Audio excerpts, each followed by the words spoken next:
Yes, that is our first rabbit of the night now. I'm out tonight trying to bag a few bunnies with some thermal kit, and so far it has been tough. We've got a clear sky, a full moon, and there is not a puff of wind to mask our sound, so I'm really chuffed we've bagged that one. I'm not going to talk too much at this point because there could be more rabbits in this field, so I'm going to get this one picked up, plod on, see if we can get some more.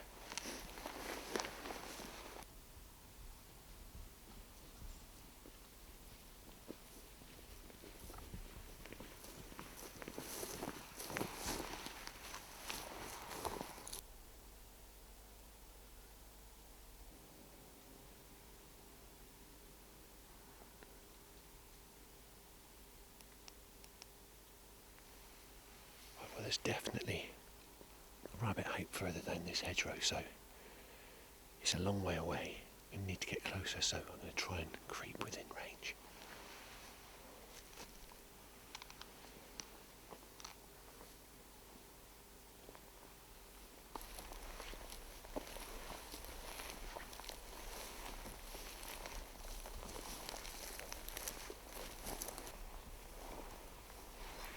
I'm just going to check the range, mate.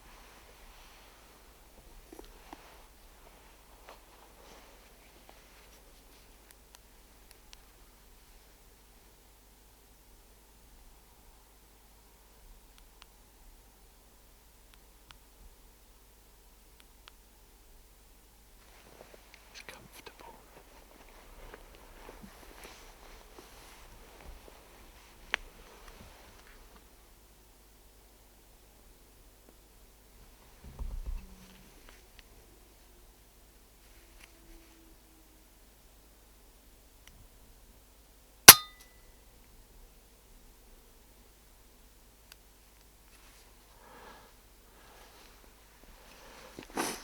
Well, I'm absolutely elated about that. As I've already said, the conditions really are against us, and I'm being really strict with my ranges because if you're a regular viewer, you will know that I usually like the comfort of shooting either from a bipod or off of sticks, just for that added support for the gun. Now, these are skittish rabbits, and they're not going to hang around while I muck about setting up my shooting sticks, so I'm having to shoot from an unsupported kneeling position. I've been practicing it a lot on the range, but on the night, especially when you've been yomping around, it's not an easy shot. Made that one count though, let's go and get it.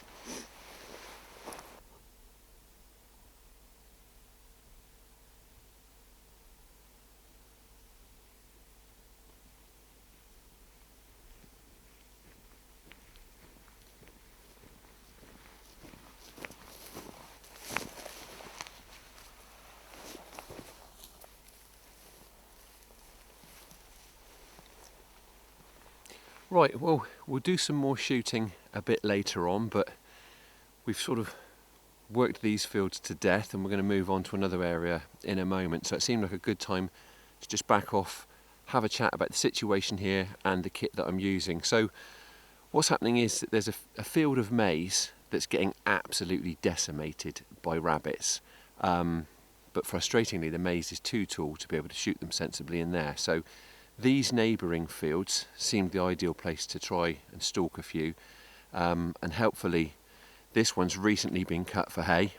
It's been baled up, so the grass is nice and low, and I was hoping that the rabbits would be very exposed here, which they are, but as I've already said, with the full moon, the clear sky and the lack of wind to create any ambient noise to mask our sounds, it's proving really tough. And also the short stubbly grass here is really crunchy under our feet, but we will move on a bit later on, try some other fields around this maize crop and hopefully bag some more rabbits. So kit wise, I'm using my FX Impact Mark II. Now it's FAC rated 22 caliber and I run it at around 30 foot-pounds, which is relatively low power for FAC, but I like the fact it just gives me a bit more knockdown than sub 12, but without massively increasing the risks that would normally be associated with ricochet or carry if I really pushed the power up. So optics wise, I'm using the infrared tube TL35 SE from Scott Country. That's a thermal optic, and as I often say in these videos, I don't like to talk too much about the kit in these hunting videos. So if you want to find out more about its features, do have a look at the Scott Country website. But in brief, the thermal image is looking really good to me. It's a nice light compact scope, and it also handily records video direct to its onboard memory, which hopefully you will get to look at through the footage that I've captured. And most significantly, when you're out shooting in the dark, it's really straightforward to operate. Another thing I like about it is the fact that it's proportioned very similarly to a conventional telescopic sight, which means I can use my usual sports match scope mounts to attach it. So for spotting, I'm using the Infraray dual thermal fusion monocular. First of all, it's nice and compact, so I can keep it in my pocket. I run it on its lowest magnification setting, so I've got a really wide field of view, so I can see plenty of what rabbits are cropping up on the landscape. Now, obviously, rabbits don't present a huge target, but my initial scan round this evening, some of the rabbits I was spotting were certainly more than 500 metres away, so no trouble at all in picking them out. And really helpfully, particularly when you're shooting in the dark, it's got a laser rangefinder, which means I can quickly ping the distance to the targets. And as I was saying earlier, shooting unsupported, I like to get in close. I know exactly how far away these shots are, so not only am I getting comfortably within striking distance, but I also know if they need hold over or hold under. So that's enough talk. Let's get across to the other fields and see if we can get a few more.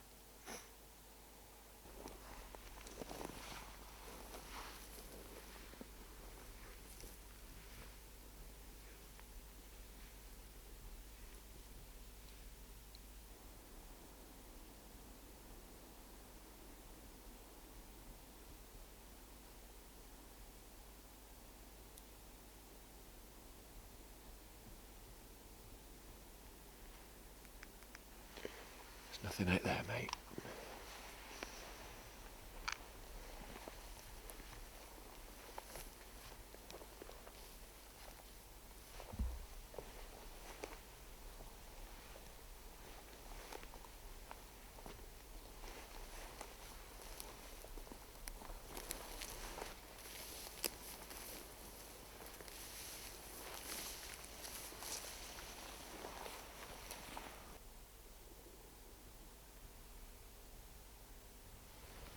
Let's get a little bit closer.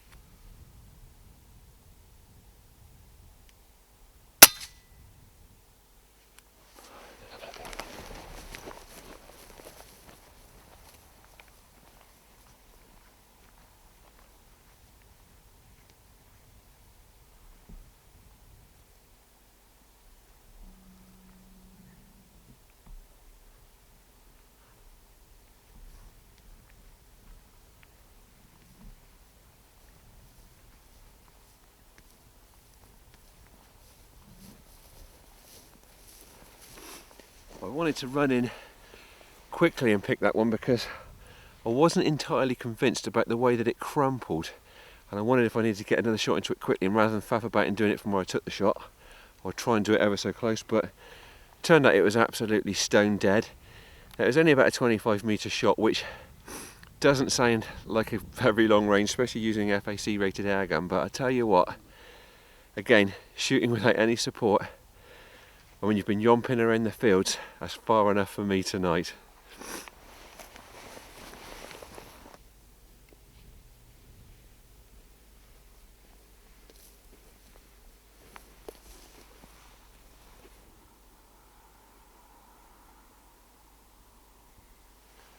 Well, there's one there, mate.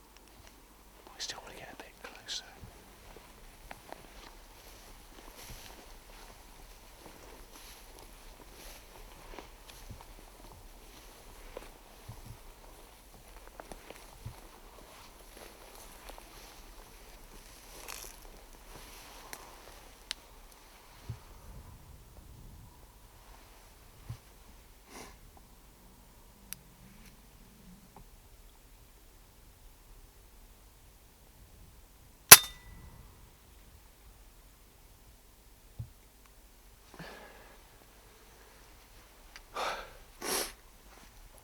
Well, that was another one about 25 metres.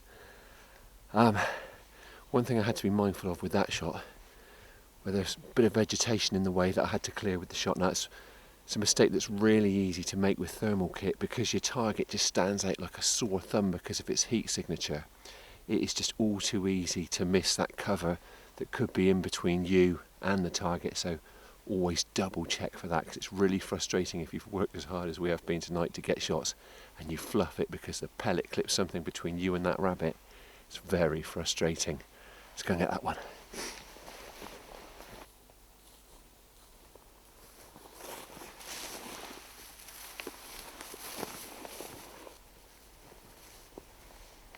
Right, I think we're going to call it a night now. It's nearly 2 AM and I really don't think we're going to shoot anymore, but at least we've had a few.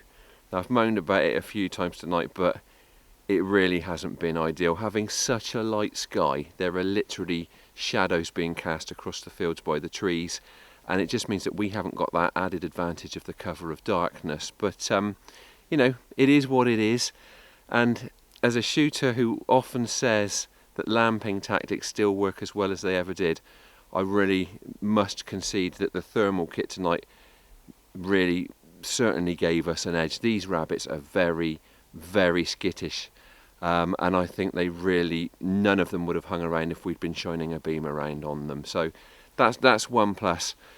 I will come back again for another go at them before too long, and I just hope that I get a bit of cloud cover for it. Visit Scott Country International at the Game Fair this July and try out the latest thermal night vision from Infraray, Zeiss, Pulsar, HIC Micro and more. We look forward to seeing you there.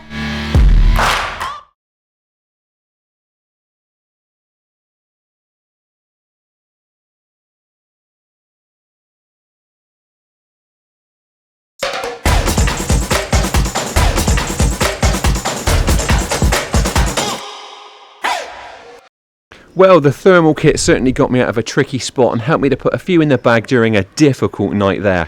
Next up, let's take a look at the remarkably well-priced Lyra PCP from Reximex.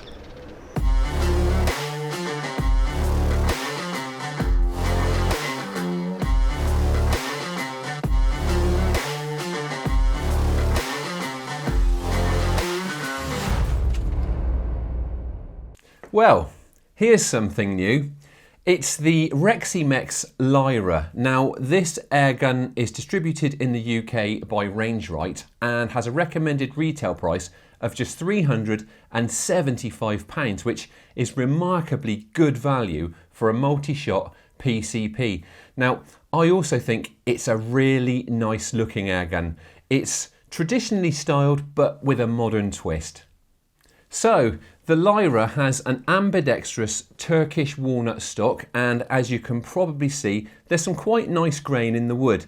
Now, the long forend gives it a really distinctive look and also accommodates a wide variety of hold styles.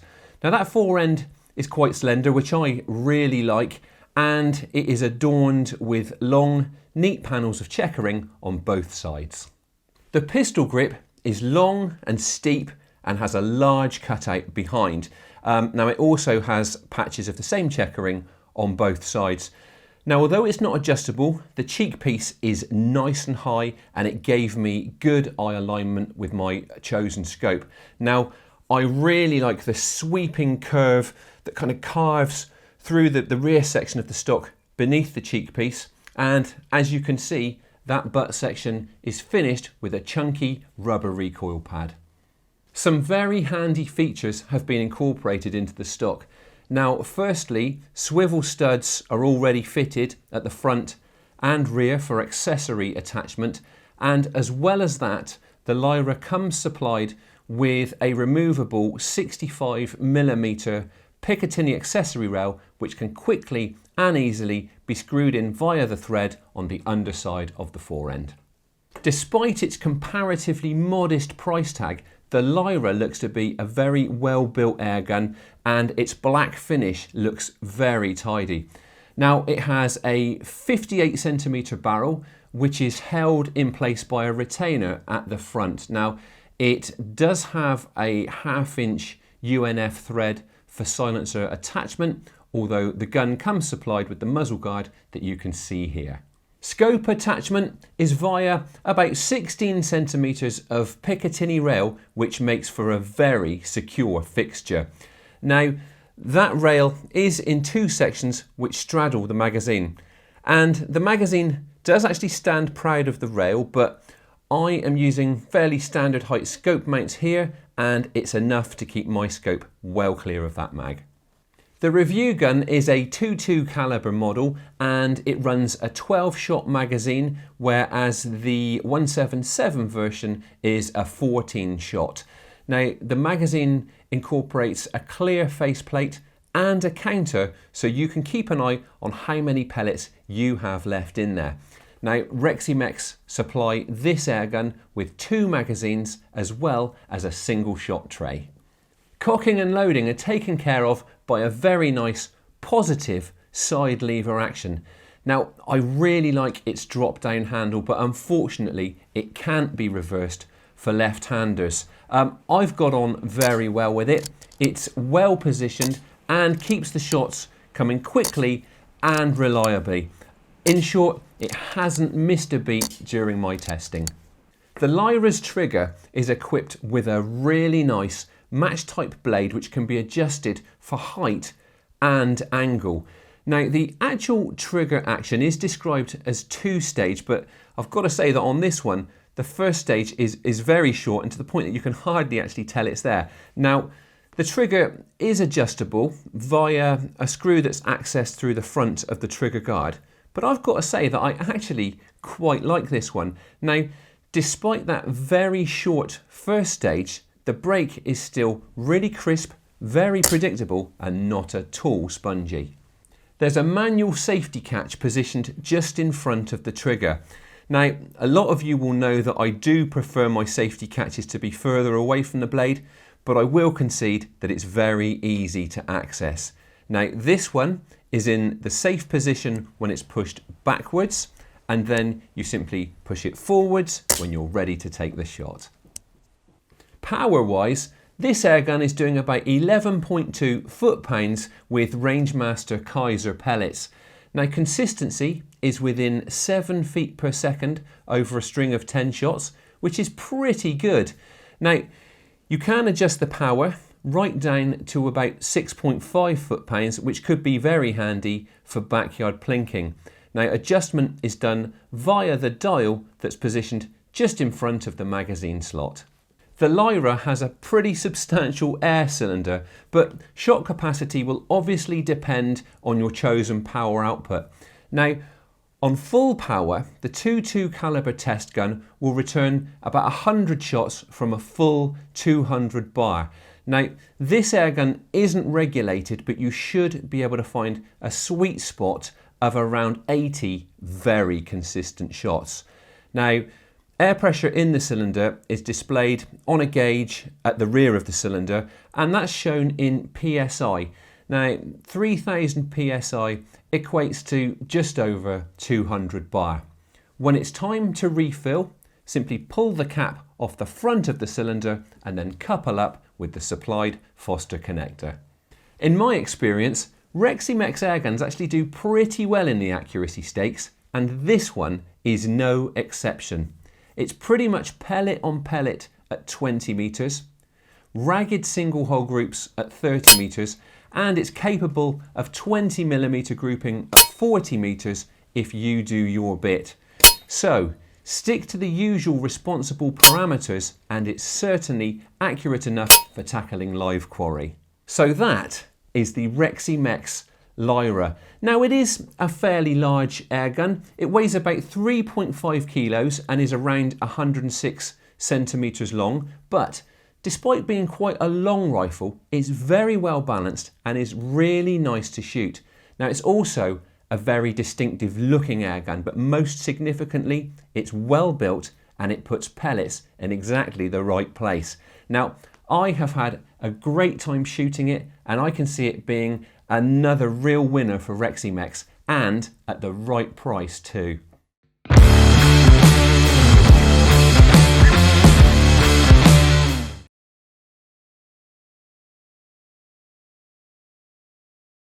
Well, I'm afraid that's all we've got time for in this week's episode, but as ever, we'll be back again with much more in 2 weeks' time.